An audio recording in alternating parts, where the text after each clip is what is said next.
Union and territory के बारे में, क्योंकि आपको मैंने बताया कि यहाँ पे हम डिस्कस करेंगे सारे आर्टिकल के बारे में। तो सबसे पहले हम प्रीएम्बल डिस्कस कर चुके हैं, तो इस वीडियो से हम आर्टिकल स्टार्ट करें। तो आर्टिकल हम डिस्कस करेंगे आज 1 to 4 आर्टिकल। तो 1 to 4 आर्टिकल किस पार्ट में दिया गया है, तो पार्ट 1 डिस्कस करेंगे। आपको पता है हम सारे पार्ट बता चुके हैं NCERT जोन पे कि कौन कौन सा पार्ट है, 25 पार्ट है टोटल।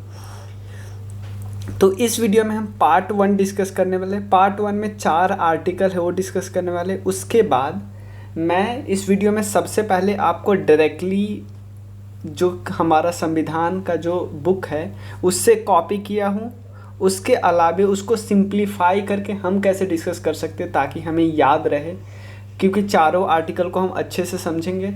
और उसके अलावे स्टेट रीऑर्गेनाइजेशन एक्ट है उसके बारे में भी हम डिस्कस करेंगे। क्लियर? तो चलिए शुरू करते हैं। पहला आर्टिकल बताता है, पहला आर्टिकल, 4 आर्टिकल है 1 2 3 4। पहला आर्टिकल बताता है क्या, name and territories of the union. Simple बताता है कि पहला आर्टिकल बताता है India that is Bharat shall be union of states.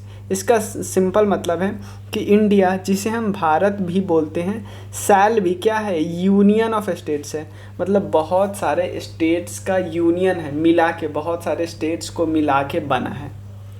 Clear? और जो स्टेट और टेरिटरी, स्टेट और उसके टेरिटरी, बाकी टेरिटरी जैसे यूनियन टेरिटरी, एक्वायर्ड टेरिटरी, ये सब टेरिटरी कहाँ पे दिया हुआ है, कहाँ पे लिखा हुआ है, अच्छे से पहले शेड्यूल में लिखा हुआ है। क्लियर?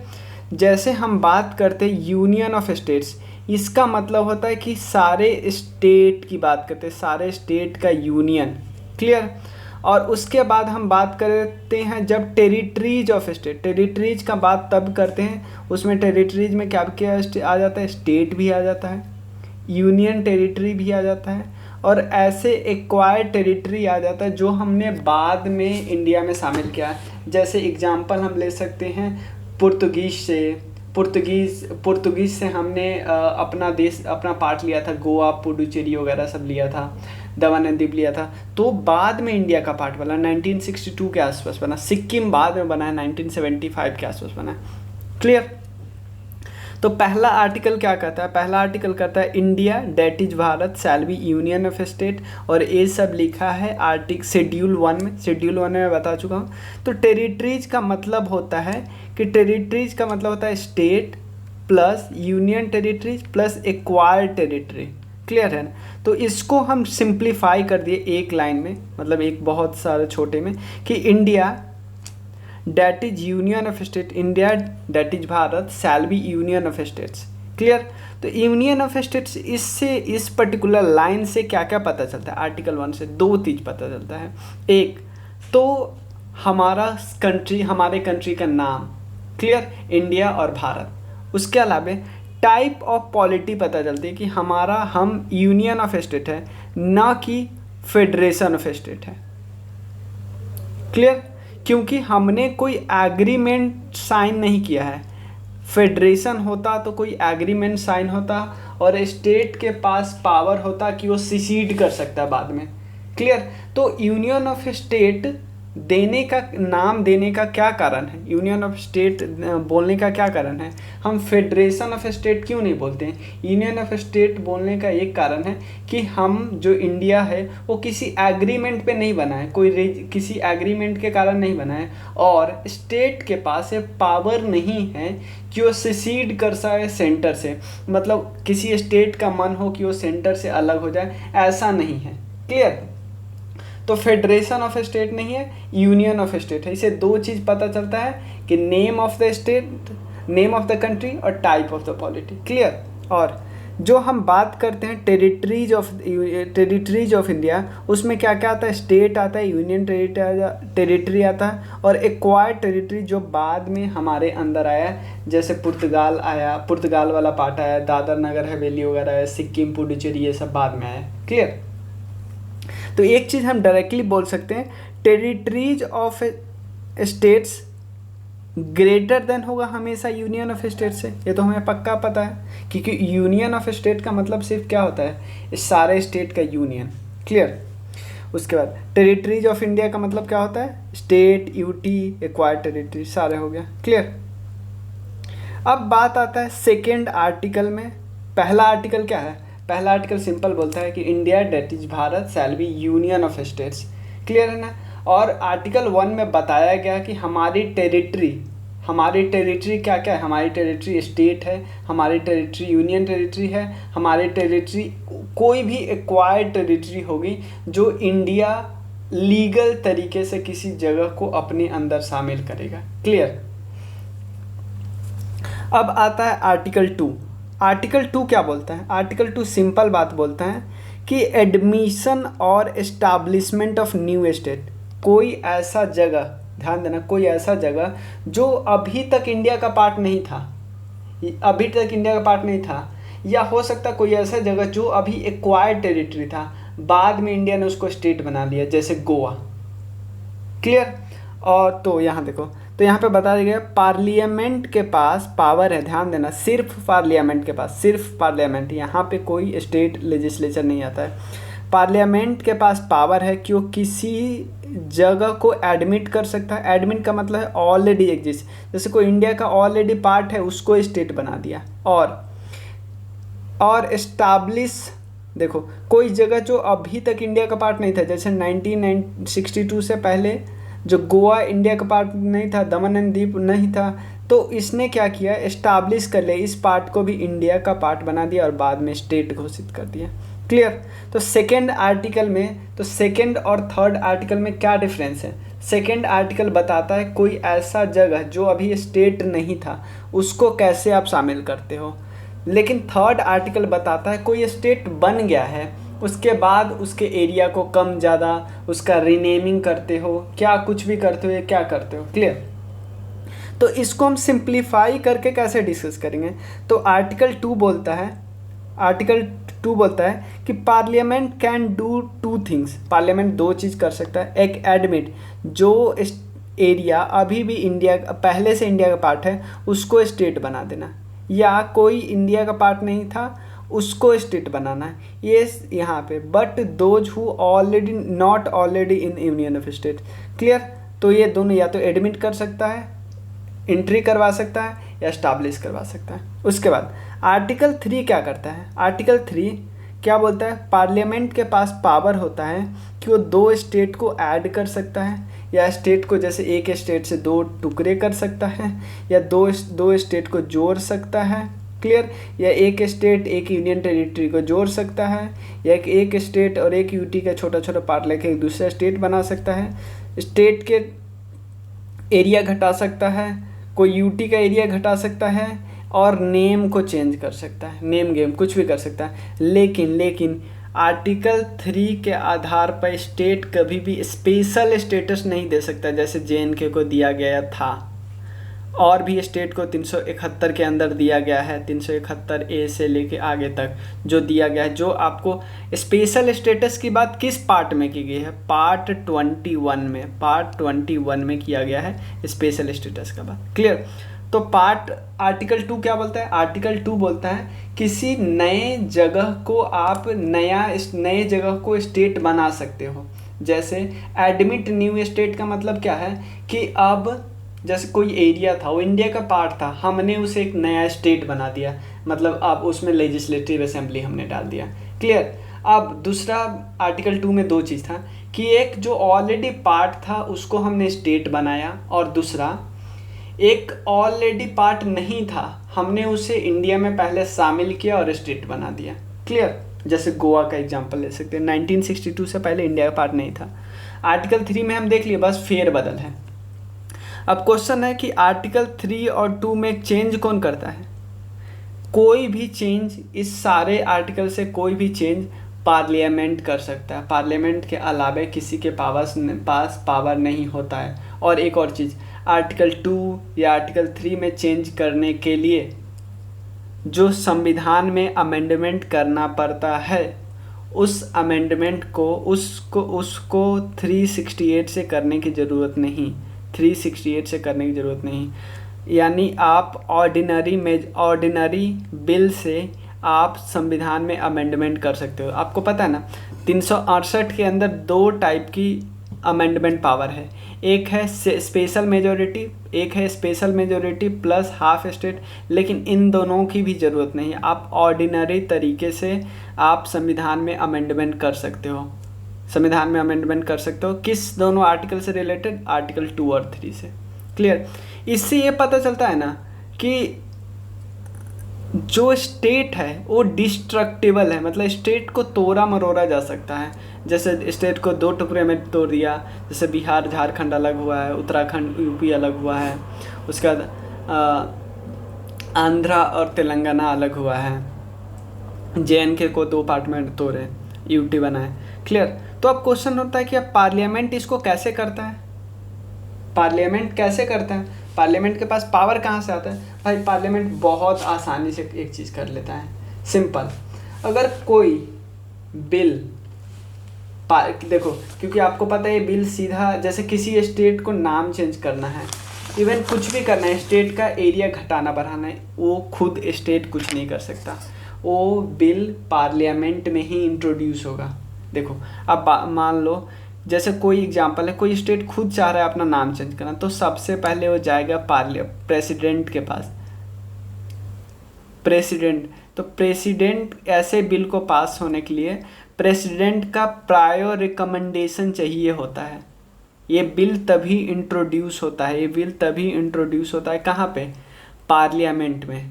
क्लियर है ना? ये बिल इंट्रोड्यूस होता है पार्लियामेंट में। एक और चीज़ देखो, पार्लियामेंट कह दिए तो इसका मतलब ये नहीं कि लोकसभा या राज्यसभा, दोनों में से कहीं। पार्लियामेंट बोलने का सिंपल मतलब होता है कोई भी हाउस।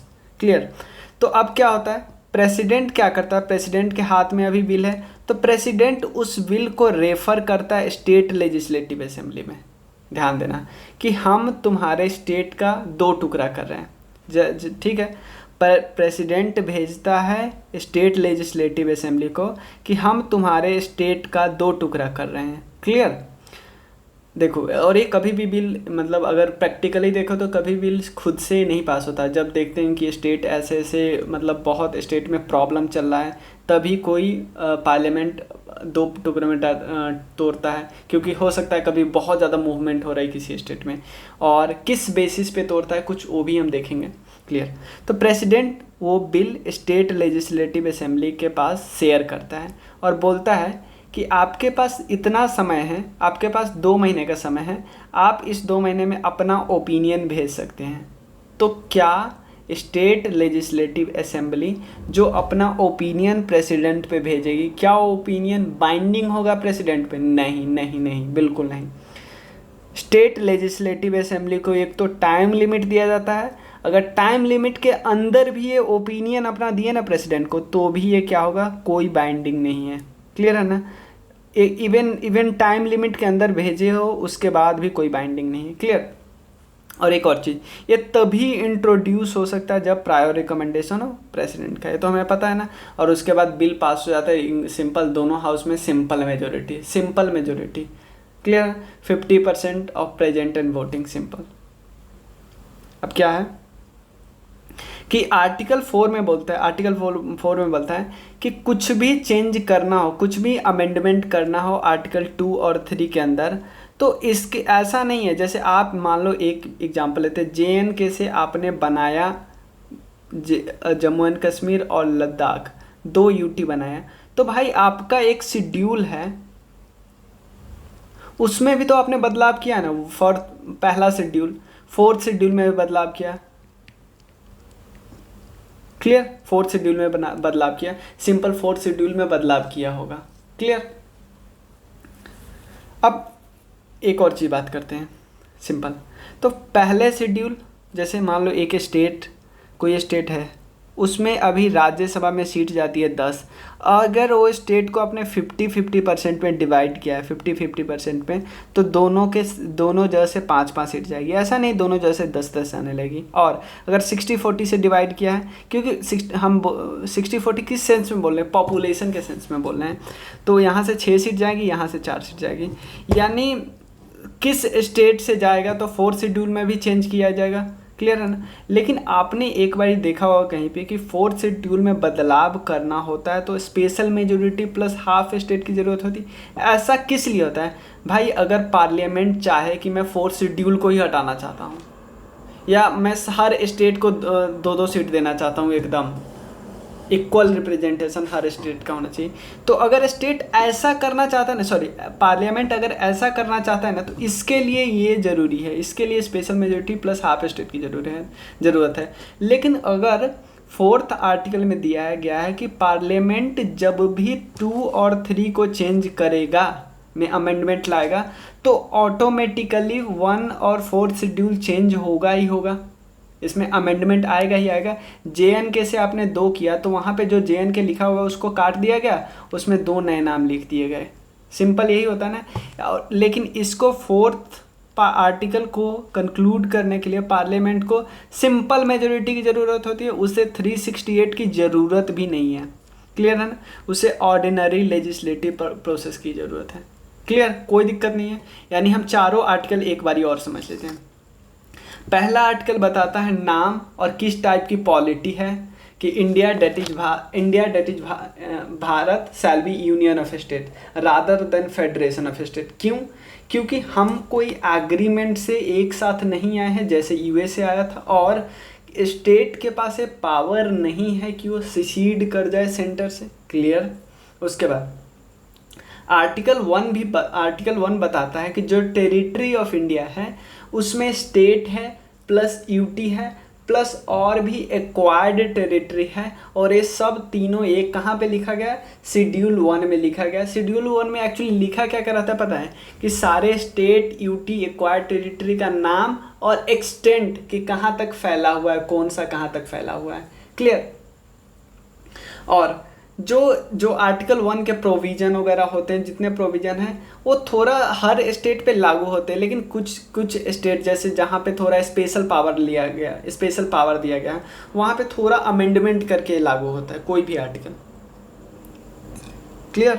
तो सेकेंड आर्टिकल क्या बोलता है? सेकेंड आर्टिकल बोलता है कि स्टेट, देश में राज्य की संख्या 2 तरह से बढ़ाई जा सकती है। एक, पहला, जब कोई जगह इंडिया में ऑलरेडी है उसको आपने स्टेट बना दिया।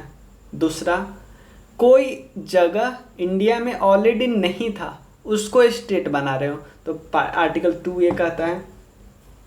थर्ड कहता है कि सिंपल कि स्टेट का रीएडजस्टमेंट किया है, स्टेट या यूटी का रीएडजस्टमेंट किया है, स्टेट का 2 टुकड़े में बांटे, या 2 स्टेट को एक साथ जोड़े हो, या स्टेट और यूटी को जोड़ दिए हो, या स्टेट का छोटा सा टुकड़ा यूटी का छोटा सा टुकड़ा मिला के एक और स्टेट बना दिए गए हो, या स्टेट को का थोड़ा एरिया हटाए हो, ऐसी बातें।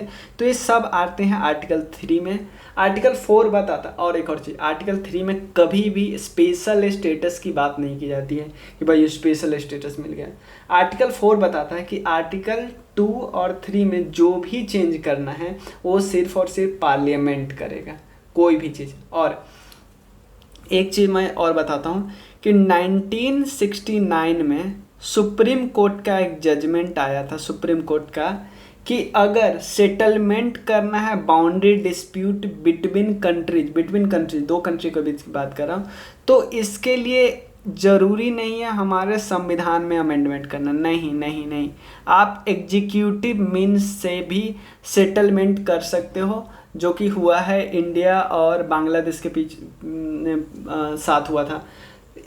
तो बोला कि आपको बाउंड्री डिस्प्यूट को सेटल करना है इंडिया और किसी और देश के साथ, तो आप एग्जीक्यूटिव एक्शन का सहारा ले सकते हैं। तो आपको क्या लगता है कि इसका मतलब होगा कि हम अपना पार्ट किसी देश को दे सकते हैं? नहीं भाई, इसका ये मतलब कतई नहीं है। डिस्प्यूट सेटलमेंट और सेशन दोनों अलग अलग चीज़ होता है, क्लियर। तो हम अपना पार्ट किसी को दे नहीं सकते, बट एग्जीक्यूटिव एक्शन से क्या होता है कि सिंपल आप डिस्प्यूट है उसको सॉल्व कर सकते हैं, क्लियर। अब बात करते हैं, हमने देख लिया ये सब। अब बात करते हैं कुछ कमीशन एस्टैब्लिश करी। जब हम आज़ाद हुए तो हमारा 1950 के आसपास जो हमारा स्टेट था वो 4 पार्ट में बटा था, ABCD 4 पार्ट में बटा था। लेकिन धीरे धीरे क्या होने लगा, बहुत विद्रोह होने लगा, धीरे धीरे बहुत विद्रोह होने लगा और जगह, क्योंकि आपको पता है ब्रिटिश एरा में 2 टाइप के स्टेट होते थे, एक ब्रिटिश प्रोविंस होते थे, और ब्रिटिश प्रोविंस भी कुछ ऐसा था जहाँ पे असेंबली थी, जैसे स्टेट लेजिस्लेटिव असेंबली टाइप का, लेकिन कुछ स्टेट ब्रिटिश का ऐसा था जहाँ पे गवर्नर होते, जैसे UT type, union territory type, और कुछ था प्रिंसली स्टेट, आपको पता है। लेकिन जब हम आज़ाद हो गए, जब हमारा संविधान बन गया, तो संविधान के आधार पे स्टेट को 4 फोल्ड डिवीजन किया गया, A, B, C, D। लेकिन 1903 के आसपास बहुत ज़्यादा विद्रोह होने लगा तेलुगु वगैरह, तमिलनाडु वगैरह एरिया में, क्लियर। तो कुछ कमीशन इस्टाब्लिश कर गए। कमीशन का क्या काम था? कमीशन का काम था कि भाई आप क्या करो, आप मुझे सजेशन दो कि क्या लैंग्वेज के आधार पे, ध्यान देना, क्या लैंग्वेज के आधार पे स्टेट को डिवाइड करना सही रहेगा या नहीं, क्लियर है ना? क्या लैंग्वेज के आधार पे स्टेट को डिवाइड करना सही रहेगा या नहीं। तो पहला कमीशन बैठाएगा जिसका नाम था धर कमीशन। धर कमीशन 1948 में इस्टाब्लिश किया गया। इसने सीधा सीधा मना कर दिया कि भाई लैंग्वेज के बेसिस पे किसी स्टेट का डिवीज़न नहीं हो सकता, क्लियर। बोला, इसने सीधा बोला कि सिर्फ और सिर्फ आप एडमिनिस्ट्रेशन का कॉन्वेनियंस देखो कि एडमिनिस्ट्रेशन अच्छे से हो रहा है, तभी स्टेट ठीक से इस्टाब्लिश है। मतलब स्टेट का बंटवारा सिर्फ एडमिनिस्ट्रेशन के हिसाब से करो, लैंग्वेज को मारो गोली, क्लियर। इस कमीशन का नाम था लिंग्विस्टिक प्रोविंस कमीशन, क्लियर।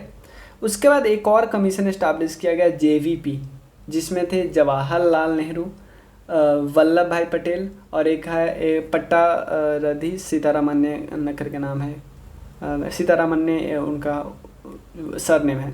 इन्होंने भी क्या कर दिया, रिजेक्ट कर दिया इस प्लान को। इन्होंने बोला नहीं, इन्होंने 1949 के आसपास इस्टाब्लिश किया गया, इन्होंने बोला नहीं। लेकिन उसके बाद फजल अली की कमीशन में इस्टाब्लिश किया गया पहला स्टेट रीऑर्गेनाइजेशन कमीशन। पहला स्टेट रीऑर्गेनाइजेशन कमीशन, इसमें फजल अली थे, कुंजरू थे और पानिकर थे। फजल अली, कुंजरू और पानिकर, इन्होंने बोल दिया कि हाँ आप लैंग्वेज के बेसिस पे स्टेट को डिवाइड कर सकते हैं, लेकिन एक चीज़, 1 लैंग्वेज 1 स्टेट बहुत ख़तरनाक होगा, इसको सोचना भी नहीं। 1 लैंग्वेज 1 स्टेट आप सोचना भी नहीं, क्लियर है ना। लेकिन इन्होंने सबको ध्यान बटाते हुए बोला कि 4 फैक्टर को ध्यान में रख के आप स्टेट का रीऑर्गेनाइजेशन करना है। ऐसा नहीं कि 2 लोग मूवमेंट करने लगे आप उसको स्टेट का दर्जा दे दो, नहीं, क्लियर।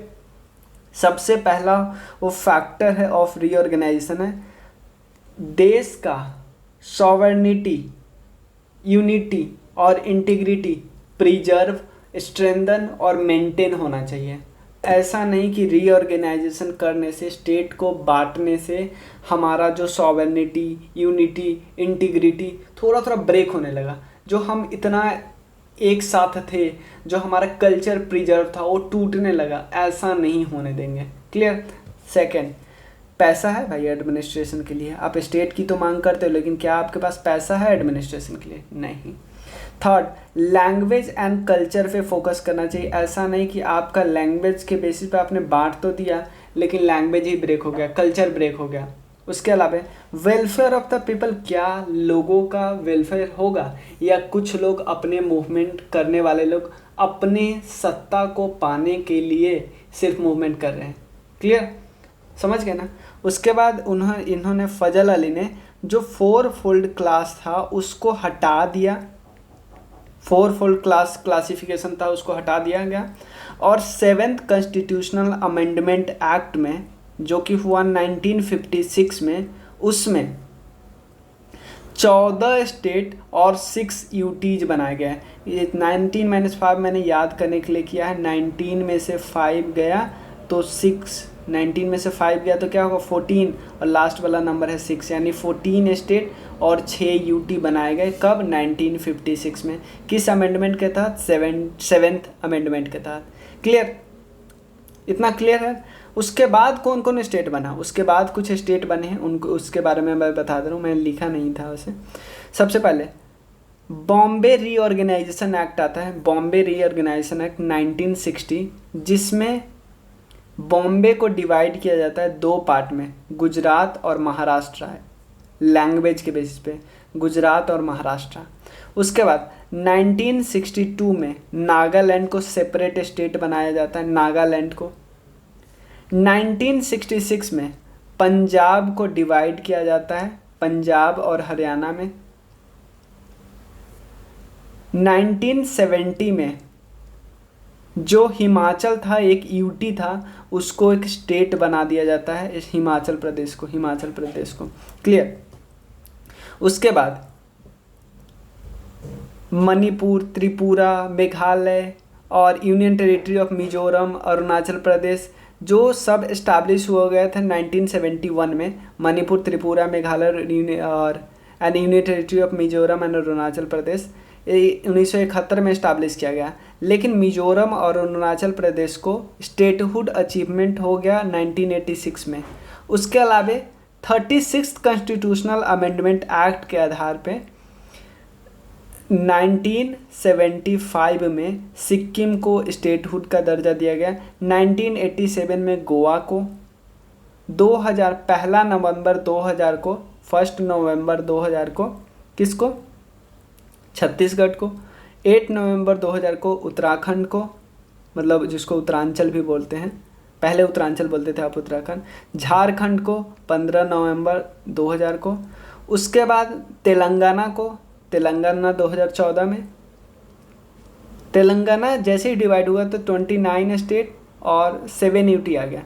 उसके बाद इसको हमने 29 में से एक घटाया, JNK, उसको हम 2 यूटी में कन्वर्ट कर दिए, तो 28 स्टेट और 9 यूटी।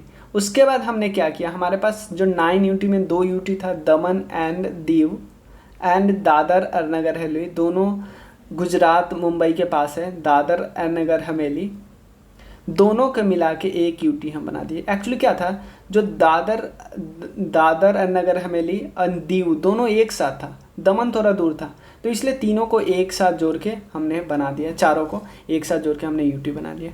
क्लियर, हमारा एक कंप्लीट हो गया एकदम। अब कोई टॉपिक इसमें क्लियर नहीं रहेगा, ये तो मैं वैसे ही करंट अफेयर्स वगैरह के लिए कुछ लिखा था। क्लियर।